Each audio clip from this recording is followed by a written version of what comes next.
Le Tout-Puissant a dit, « Et si nous faisons goûter à l'être humain une grâce de notre part, puis nous la lui arrachons, alors le voilà désespéré et ingrat.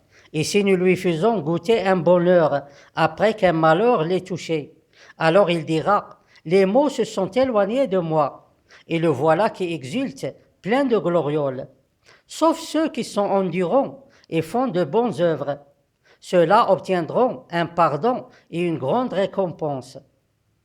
Dans cette vie éternelle que nous vivons aujourd'hui sur cette terre, les maladies existent encore et se trouvent partout à cause du grand mal qui a touché la terre et qui nous fait penser avec certitude que la nature combatte l'être humain et sa poussière.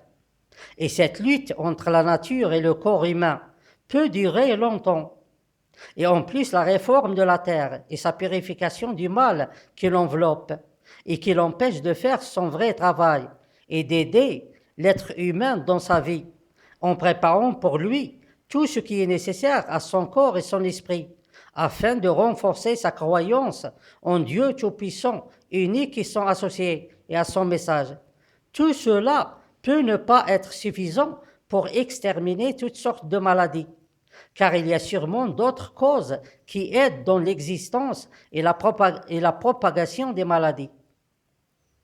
C'est pour cette raison que Dieu Tout-Puissant a fait pour les croyants le ruisseau de la guérison, c'est-à-dire un ruisseau pour guérir le corps humain de toutes les maladies qui peuvent le toucher, et quelle que soit la nature de ces maladies.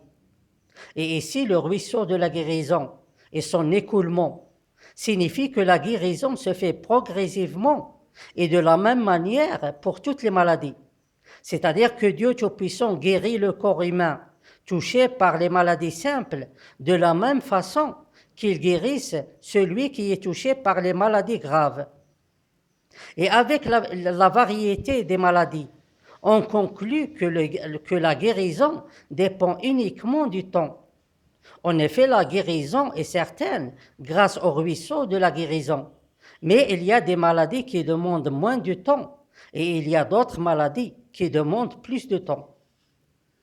C'est pour ça que Dieu Tout-Puissant appelle les croyants à endurer la douleur et patienter pendant la guérison.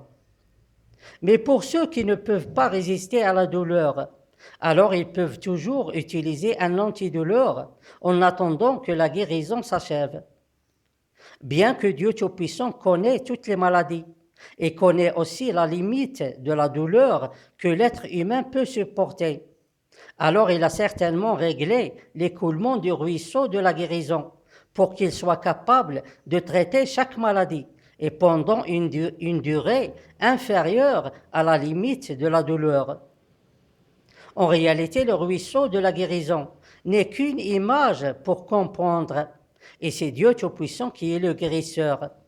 Alors aucune crainte pour les croyants. Cette patience et cette relation qui existe entre la guérison et le temps concerne uniquement ce commencement de cette vie éternelle que nous vivons aujourd'hui sur cette terre, pour les honorables messagers de Dieu et les croyants qui croient en Dieu Tout-Puissant, unique qui sont associés et à son message. En effet, et comme la porte de la vie éternelle s'est ouverte il y a quelques jours, nous sommes maintenant devant une deuxième porte, une porte sur laquelle on a écrit la porte de la guérison instantanée.